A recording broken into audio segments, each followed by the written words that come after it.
This is the School Success Podcast, a podcast for school leaders to learn from other school leaders what's working and what's not, and to get inspiration and encouragement, as well as strategies to grow school enrollment, connect with families, retain teachers, recruit teachers, and everything in between. You guys are heroes, and I cannot thank you enough for pouring into this next generation that's coming behind us. My goal is you will take at least one thing away from every episode that you can take back to your school to make it better than it is right now. Please enjoy the School Success Podcast.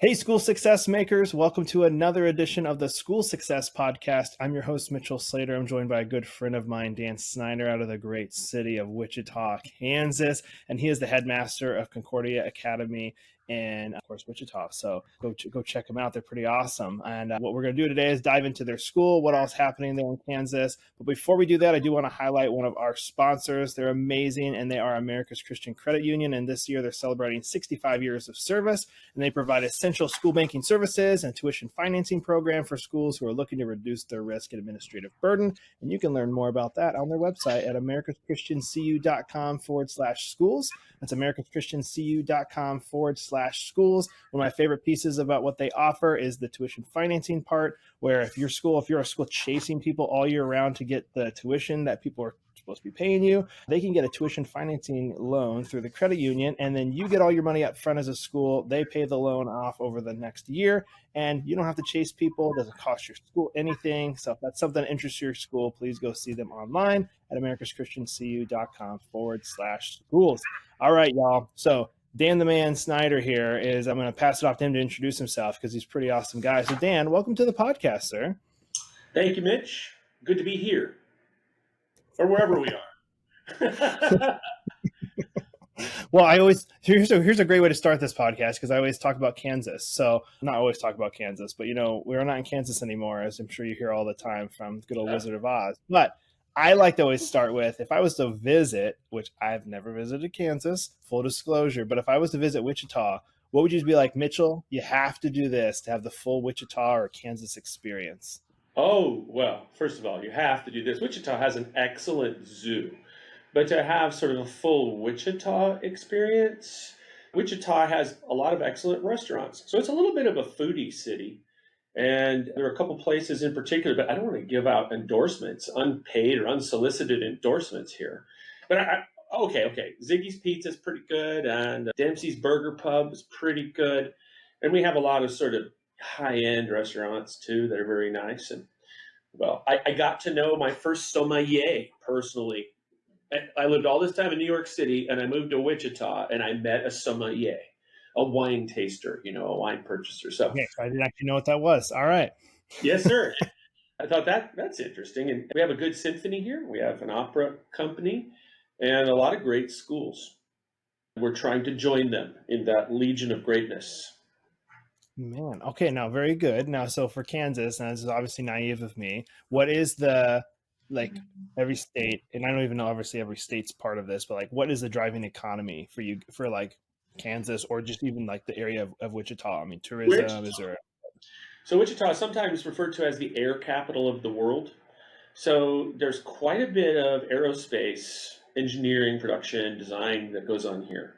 Wichita has a lot of engineers, and over at WSU, Airbus is actually on the campus right there. And there's a lot of work with Boeing that goes on. So if you're paying attention to whatever's going on in the air industry around the world, that reflects directly on how the economy is moving in Wichita. Along with that, we have a whole lot of agribusiness. So and that's perpetual. Wichita kind of started off as a farming empire, and that has continued. So the crops in Wichita, they tend less towards corn, more toward wheat, but we have a lot of cattle and all of that kind of stuff going on too. Okay, farming. I don't know why I didn't even think about that. So, as we jump in for today's episode, I always like to start with getting the guest's background. So if you could give us the 1,000-foot view, how you got to where you are today, what's kind of the background you have in not even just education, but just kind of how your life till now, Dan. Yes. Well, I had no idea that I would end up being a head of school or that I would actually be in the education business. That all came about providentially. I guess, this is that kind of a joke. It all started in an 800 watt AM station, but many years ago I was a radio disc jockey. So I worked in the AM market, FM market, ran a Sonic drive-in after getting out of school, just kind of hanging around raising kids. And for some crazy reason decided to join the Marine Corps. So there I was in the Marine Corps. I worked as an air traffic controller and later on as a computer programmer.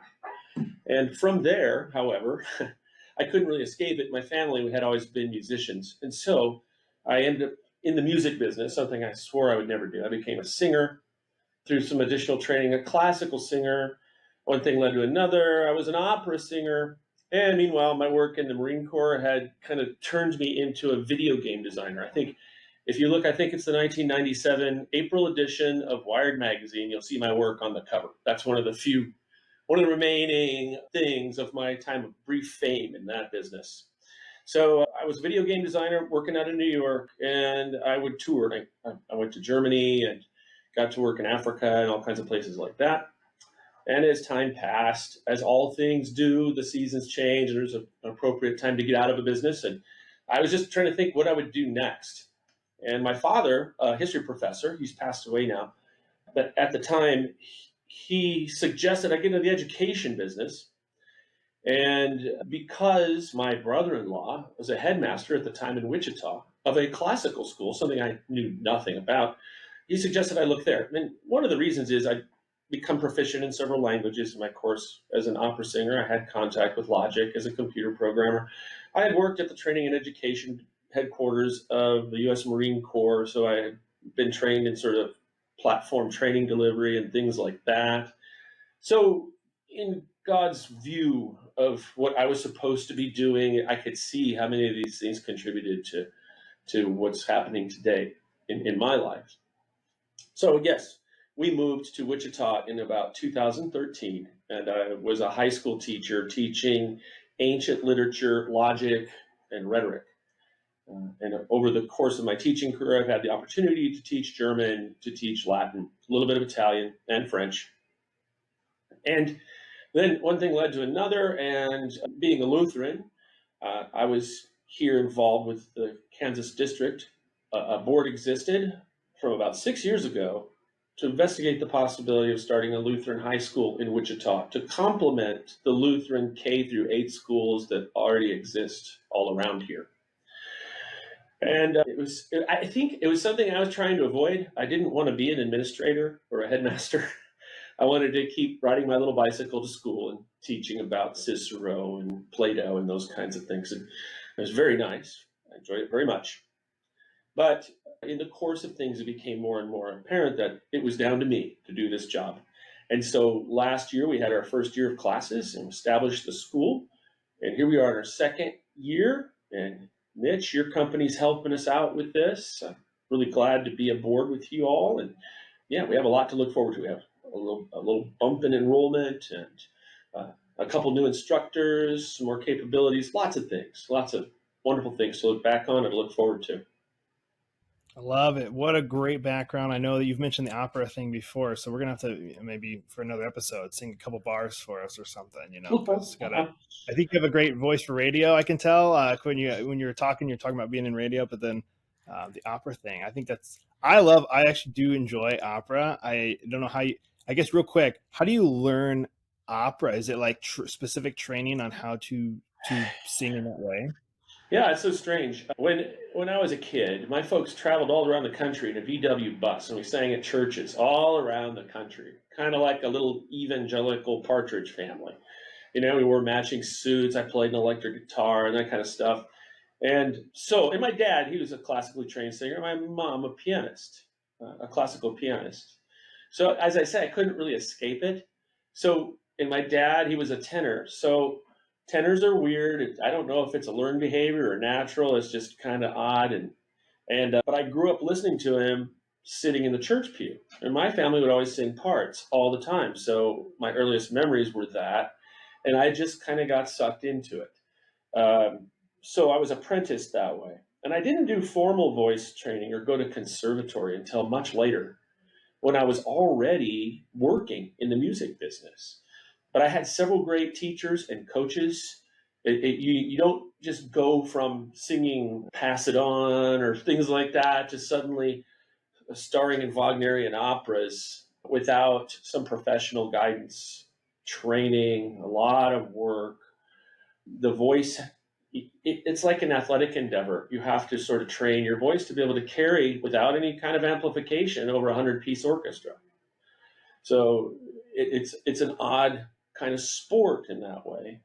But in learning the literature, though, the thing that stuck with me that I have now that I'm so thankful for is the opportunity to study world history and literature via that medium, which kind of makes you more and more curious to why is this happening in this opera? Why are they talking about this? Oh, there's a historical reason. Oh, and it has to do with a peculiarity of Italian literature or something like that.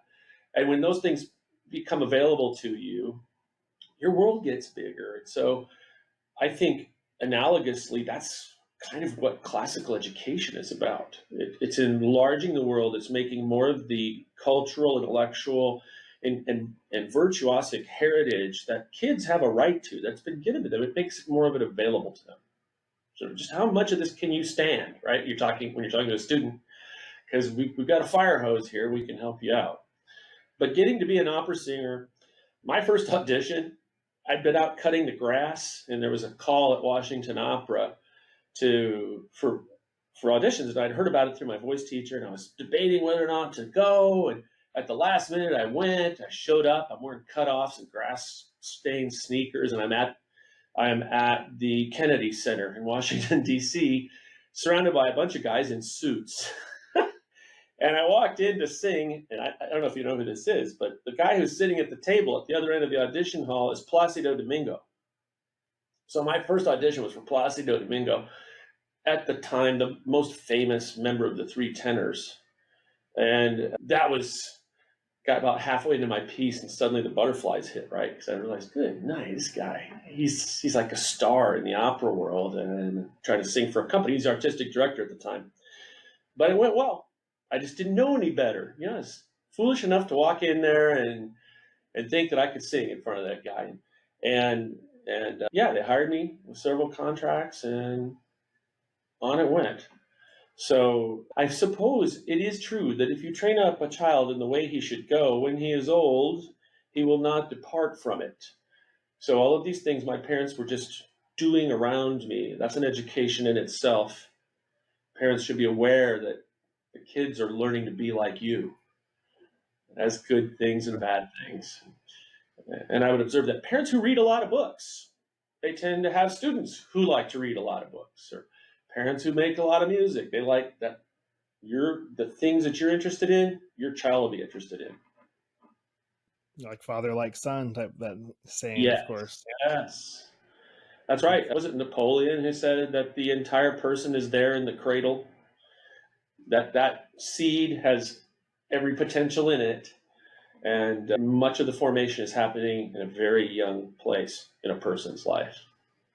Yeah, I mean, they say the biggest development time of a child's life is 0 to 6. Like so much is just put into that 0 to 6, and it's actually after those later years, it's less. I mean, obviously they're learning crazy stuff in high school, but and all that time, it's not like they're learning math and reading. I mean, maybe they're like a little bit of that. It's all like, how do you act when things happen? What happens when bad things happen to you? Like very life skill type things are developed in those early years. And you're watching how, like, we're really intentional about that with our 3-year-old. Like, how do we respond to anger? How do we respond to when things happen to us, to see like, oh, they get really upset when that happens. I guess I should get upset when that happens. Like, they're all watching, and it's like, and they're sponges. I mean, everybody knows this. They're watching like little hawks, and like, how does daddy do that?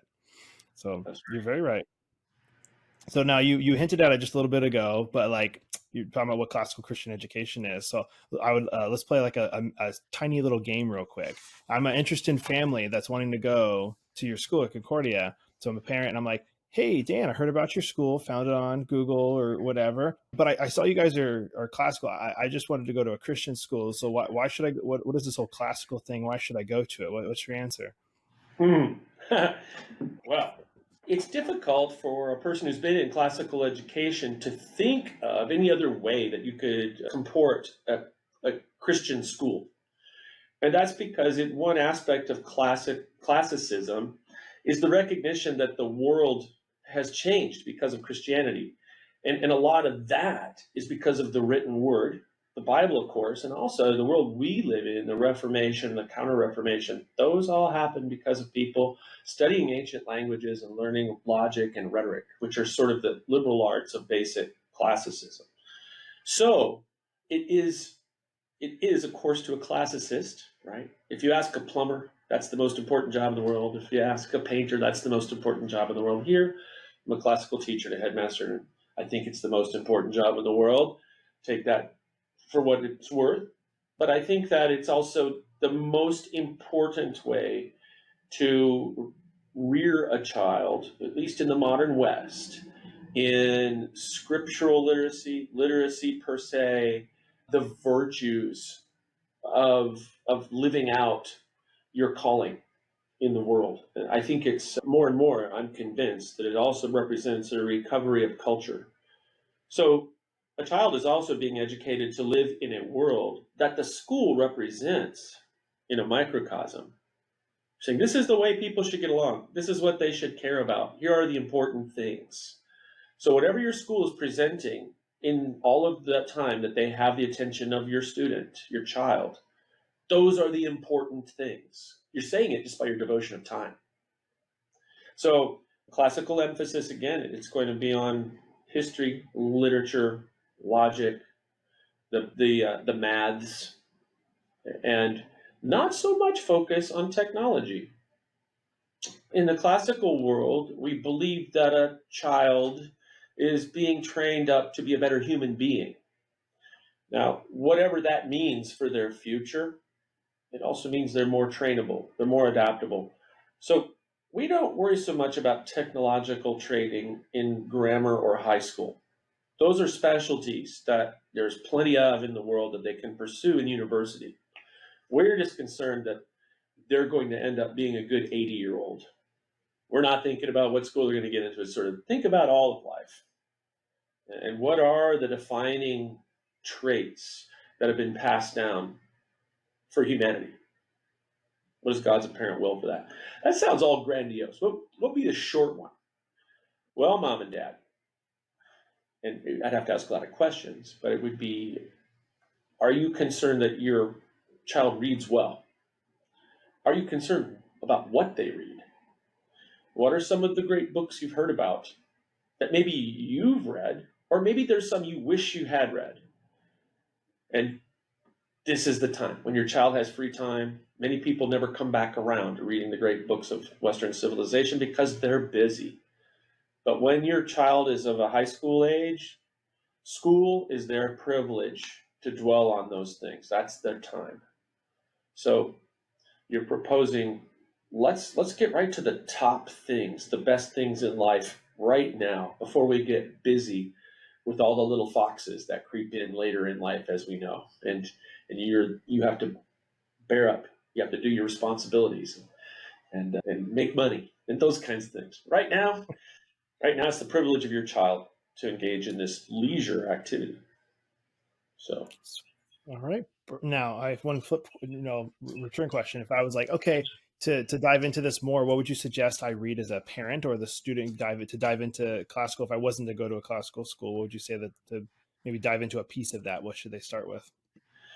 well, right now we're reading C.S. Lewis's Abolition of Man, which that's a good place to start. It's a fairly short work, and it gets to the root of the problem. C.S. Lewis has a gift for stating very complex things very simply. That's a great place. Where else? Oh my goodness, there's so many good books. But Repairing the Ruins, let's see, Wisdom and Eloquence by Littlejohn, that's another good book. There are a variety of them out there. You might go to a website like, say, the ACCS, who offers a lot of these books. Today, if you're looking for an argument about classical education as to why it's critical that classical education is revived in some form among us, you should read The Battle for the American Mind, which Pete Hegseth came out with from Fox. I resisted reading that book for a long time because I'm kind of an egghead, and it's going to distract me from reading my ancient Greek and all of that. But finally, somebody said, "No, you should read this. It's really good." And I got a hold of it, and yeah, there is a lot of historical work in there that is presented very immediately, plainly, entertainingly. So this one is a good one too. Let me boil it down to 2 books: Abolition of Man and Battle for the American Mind. Those 2 right there. Perfect. Okay, well then I think that's a perfect segue into my first questions, because we're talking about your school, we're talking about classical, and obviously you're headmaster of the school in Wichita, Concordia. What are some challenges you guys are up against right now, and how are you combating those? You finished your first year, going into year number 2. Obviously, Yeah. you're gonna have some different challenges in a school that's been around for 50 years or one that's just starting out. Love to hear some of the ones you guys currently have going on and how you're combating those challenges. Yeah. Well, starting probably from the more mundane, the life of the student needs to be well-rounded, and so athletics needs to be a part of student life. There has to be that kind of education going on too. So last year we were able to get an association, sort of an associate membership in KSHA, the Kansas High School Athletic Association, Activities Association, and we were able to attend a couple of track meets. But we need to be able to do more. And I have more athletically oriented students coming in this year. How we're addressing that is that we're talking to other area schools, small schools, and finding opportunities to host our own athletic events too, which aren't part of that conference. So there are a lot of smaller independent schools that say we could have right away we could host a cross country meet. And we could do that. I've been talking to the people who are doing the rowing association down on the Arkansas River downtown, talking about getting our kids involved in rowing and crew. So we're looking for those kinds of things. I am not of the opinion that athletics needs to grow to such a size that it impinges on scholastics. But I'm not one of those guys that said, no, athletics is fine. No, I don't believe that. This is a challenging area for us. We might be big enough to have a basketball team, but we would have a hard time fielding a football team or anything like that. Sure. So that is a challenge. Now, with the sports side, I would obviously think about the ancient Greeks. We had the Olympics, so I feel like you guys, you'd have to. I feel it's very classical of you guys to have some type of sports team. Yes, I agree. Old You're days. That's right. good. Well, in Plato's school, the academy, the students would sit around and they would go through all their discourses and do all their schoolwork, and about every hour and a half or so, they would wrestle. And they'd have a wrestling match, and then then they'd sit and cool off and study some more. So it was all kind of intermingled. So wrestling was really a big deal with the Greeks. That was one of the major Olympic sports. I don't see that happening in our classroom. I feel like that'd help you focus better, getting some energy out, getting your blood pumping, and then back to focusing. I feel like it's very natural. I know. Yeah, wrestling in the classroom. I feel like there'd be a hard time explaining that to a mom and dad. Yeah. Clear out the desks. Come home with a black eye. It's like Mr. Snyder said that we had to wrestle in school. That's right. That's would have right. flunked.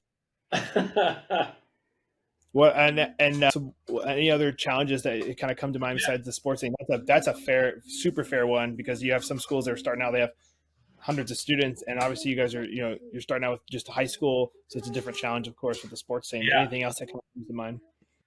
Yes, transportation. So we're at the phase where we could grow quite a bit if we could drive people around. So if we could get people from A to B, then we would be in a better spot. That challenge it has to do with, there's this little spot where you've got about 14, 15 students, and now to transport them, you need a CDL, you need a commercial driver's endorsement on your license. And if you do that, you need several people who do that, because you can't just have it where so-and-so couldn't show up, and nobody can go anywhere, nobody can get to school, nobody can do anything. And then it's complicated by state laws. In Kansas, it's kind of weird. We're one of maybe 2 states in the union that specifies that if you have 10 kids or more, you have to, actually, CDL aside, you have to drive them in a Department of Transportation certified school bus. So it can't be Mr. Smith's van or something like that. It has to be a school bus. It's yellow with the black stripe, and it's got the little flappy stop sign and all that stuff. So how about that? This is a challenge. And I'll comment that other states that do this. So the bigger challenge is that if you're in an endeavor like this, you need to acquaint yourself with all the laws of the state and all these kinds of things as well.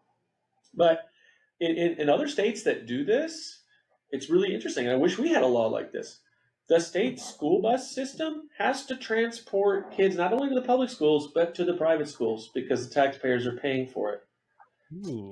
So now I'm thinking, if I go to my friends who are in the legislature and work on these problems, I would say, hey, here's the deal. Sure, make all the rules you want, but provide solutions if you have these rules, right? It's not fair to put an imposition on families. That's just a lot of thou shalt nots and a lot of barriers.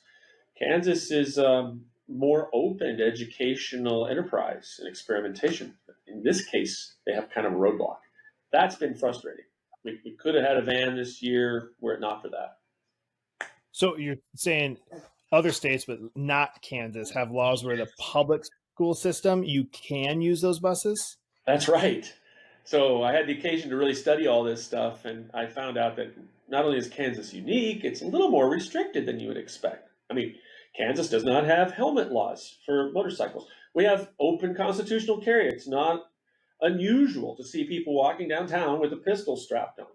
We have anybody can start a school. Lots of things. Unfortunately, recently we're a very permissive state when it comes to abortion. So whereas Kansas is sort of, you might call them kind of libertarian in politics, not very socially conservative, but when it comes to restrictive regulations, we don't have that many of them. So it was a surprise to find this one in transportation law, Kansas Department of Transportation. Real surprise. My goodness. And I see exactly what you're saying. Like the taxpayers are paying for it. So I 100% see your. Now, I think you also had a challenge too. You have, between the students you guys have, aren't they also very spread out too? Like to pick them all up, wouldn't that be a huge challenge in and of itself too? Yes. So Kansas, or when I moved here from New York City, if you go into a restaurant, you're always rubbing up against other people. Like the tables are, because there's real estate's expensive and everything's really tight. So everybody's all bunched in all the time, and not to mention the subway. But you come out to the Midwest, and it's hilarious. You stay in a hotel if you're visiting a Midwestern town or a Western town, it's even more so. And you're in your Super 8 or whatever, and you get up in the morning and you want to go to the coffee machine. You almost get out of breath walking across the room to get over there because it's like, we have this much space. All the rooms are huge. All the tables are far apart. Well, guess what? All the people live far apart too, except for here in the old city where we're located. But Wichita, about 500,000, maybe to 700,000 in the greater Wichita area. But it occupies so much land. Wichita does. And immediately outside, you get into the country and you get into, so consider Wichita is the largest city in Kansas at that, but I don't even know if it's in the top 50 of most populated cities in the United States. And then Kansas is a very sparsely or spread out population-wise state, which consequently has led in the Lutheran world of education to the existence of lots of little rural Lutheran schools for kindergarten through 8. And some of those are 120 years old. So that's been going on for a long time. Anyway, yes, there are students out there who say, we would love to go to Concordia High School if you'd just come pick us up. Because it's And they're tough. 40 minutes away or an hour away. Yeah, well, and that leads us to this one. So you ask also part of your question, how are you dealing with this? We have a thing called Orbis Concordiae, or Orbis Concordiae, which is sort of the greater realm of Concord. And the idea with this program is that students, for a reduced tuition, can come and board with families in town. We're looking into other solutions there too, for a week at a time, where they attend classes here with us live. Then they go back to their home parish, their hometown, for 2 weeks. And they're with us remotely, kind of like you and I are right now. And they're handing assignments in that way and keeping track. And then they come back, after that 2 weeks, and they're back with us again. The solution obviously won't solve all the problems. Like, what if you wanted to be on the track team or something? And I imagine you have to be flexible. You just have to say, well, during track season, you're going to have to board with us through the whole track season, right? To be eligible for that. But that's what we're doing. So we're trying to, it's always about space and time. We're trying to bridge that gap for the more rural people who are interested in what we have to offer here. That's awesome. I love that you guys are helping them out to give them different options. Now, segueing into the challenges to like what's going good. I know you guys have had some really cool wins. What are some wins you guys have had recently? Yeah, we were encouraged to apply for a VELA grant, VELA. You might look them up. They like to give money for innovations in education and private education. And sure enough, we got a nice award that helped us get a lot of equipment for connecting people over the internet and things, which some of the stuff we're still setting up. We're just unboxing all the great stuff we got for the new season, which is allowing us to upgrade every classroom to have internet capability, big monitors on the walls, and all of the equipment that you need to run all that stuff, to make it easy for an instructor just to switch on like we are here in the middle of a class and involve other people. So that was great. I'm counting down like grants. I know that's not the only way we measure success, but we're also thankful. The Kansas district spends a lot of attention on us. The Kansas district of the Lutheran Church Missouri Synod, our synod, they spend a lot of attention on us because we're the only Lutheran high school in Kansas, which was a surprise to me. When we opened our doors, they came down and told me so. What? And then I felt a little nervous. I said, oh no, everybody's watching.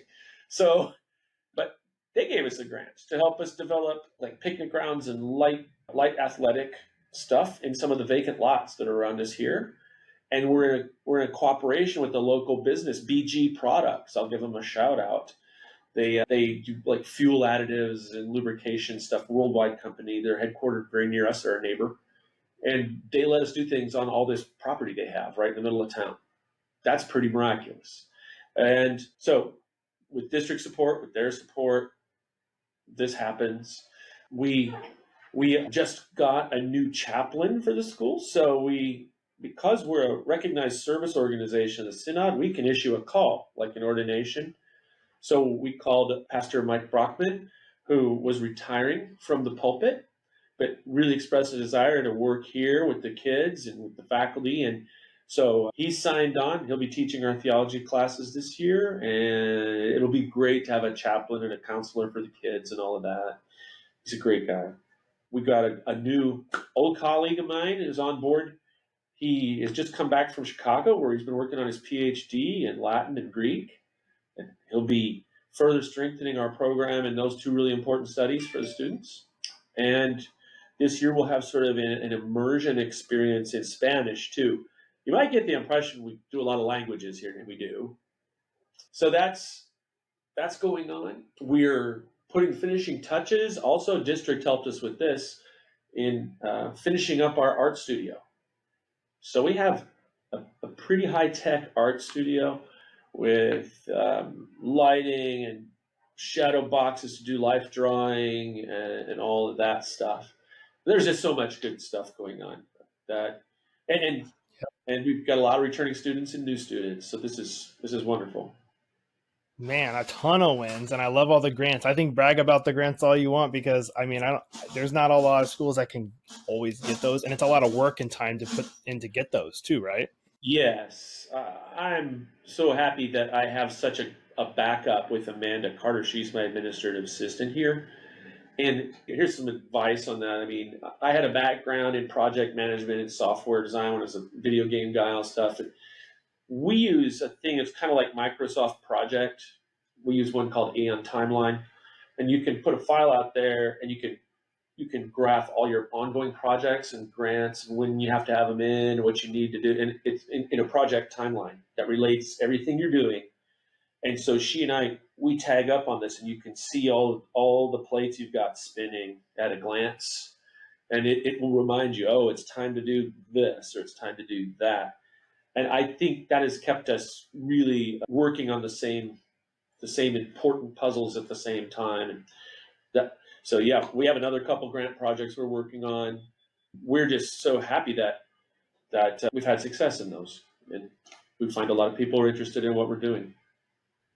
I love it. Love it. And now anything else to share on the wins thing before I ask you my final question? Anything else on the wins? Well, so far, here you go, Mitch. Our work with you has been great. We love our new website, and we like the integration that we're getting. We installed ClassReach for our school this year. I'll give them a shout out too. They were surprisingly affordable. We didn't think we could get into a management system like that. I've had some experience with other brands, and the cost for the school, for a small school particularly, is just prohibitive. But because of them and their cost structure, we're able to bring some capabilities that you'd only expect in a bigger school. And your work with Zenrollment and our web redesign and all this stuff is integrating all of that, which makes us even that much more effective when you're talking about just keeping track of projects, all the spinning plates. We're really tickled about that. And our parents are too. Both the prospective people who check us out, but also our continuing parents, because they have even more windows into the school, which if you're in this business, I just want to tell you, and you're a Christian doing education, the job of educating a child, everywhere in Scripture, it's the parent's job. There's no schools mentioned in there. We help parents. Those are our primary, those are the people we serve. So we consider our authority to be derived from theirs. And so they are totally part of what we do. As a matter of fact, they're invited to walk into the classroom just with a little bit of preparation or foreknowledge on that and hang out as much as they want. They can be in the classes with their kids. This idea of keeping parents out of schools is perverse. It's bad. Man, I love that, and I love that you mentioned that's how it was from the beginning. Because like my wife and I want to homeschool ours when he's older. I mean, because we're technically homeschooling him since the day he was born, technically, you know. That's So, right. That's I was right. homeschooled my whole life, so I do have I love homeschooling and what it was for me and everything. Now I know not all homeschooling is the same, but it was awesome for me. So that's awesome. Yeah, I love it. Well, as I lead into the final question, Dan the man, so what would be that piece of advice you would give for other school leaders that are listening? oh my. Well, if you're thinking of starting a school, right, I'm going to say don't do what I'm doing.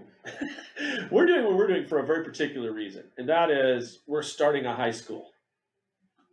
The best way to build a good, strong school community is to start, say, with your preschoolers and kindergartners and just add a grade as all the families involved as they get older, and just keep adding a grade every year. The best way is sort of like from the seed up. You know, by that analogy, we're kind of an odd potted plant. And we've been translated into a system that already had these grade schools. So one of the struggles is convincing people within our existing system that we are a good destination for their kids. And as people age and new kids come up, they will be raised with that expectation. But my advice in planting schools, do it from the bottom up, if you can at all. Starting with a high school, unless you have some other supporting structures, is very difficult. It's kind of like lifting yourself up by your own bootstraps, just dangling in air. The ground of education is the very young up. I think that's great advice, and I would concur. And also the schools we've talked with, especially the startup ones, they're taking that approach of the 1 year, adding 1 year, and that just makes sense. Like obviously in my head, the safe route. But then I talked to one school recently, and they were doing, what did they do? They skipped one. They had like first through fifth, and then they had a seventh grade. And I was like, and they go, well, it's because we had a couple kids that were in seventh grade that wanted to go. And I was like, all right, I guess more power to you. So, but that's super good advice, and I would 100% agree with you. So, well, Dan, I loved our time together. I love what you're doing. I love working with you and Amanda and the team. So I'm wishing you guys nothing but the best as you continue to educate that next generation there in Kansas and you enter year 2. And I just want to say thank you because your background's awesome, and I know that you are doing some awesome things there in Kansas. And I hope to one day visit Kansas for the first time, and I can come by and see the school and see you guys in action. So that'll be Do it. awesome. We'll provide the hospitality.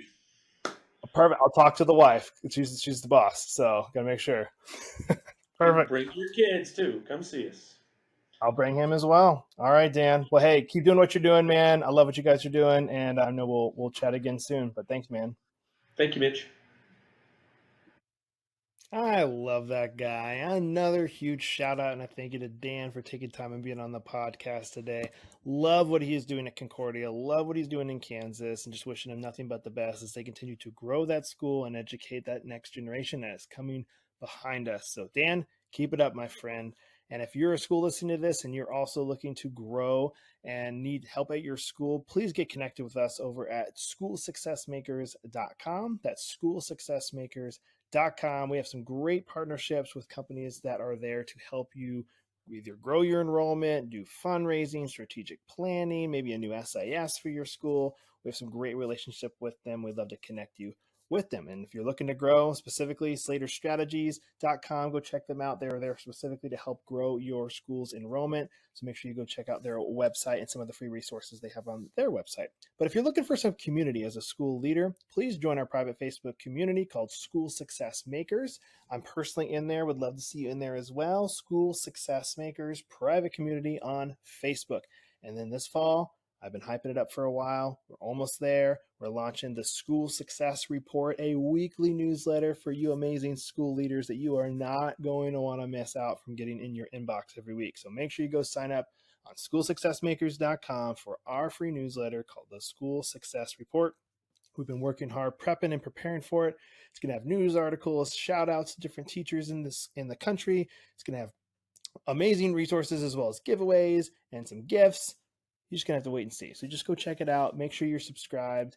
And if you have any questions, comments, concerns, ideas for us, also let us know those on our website as well. All right. I think it's enough talking for now. Hope you guys tune in next week for another amazing episode as usual on the School Success Podcast. We'll see you then.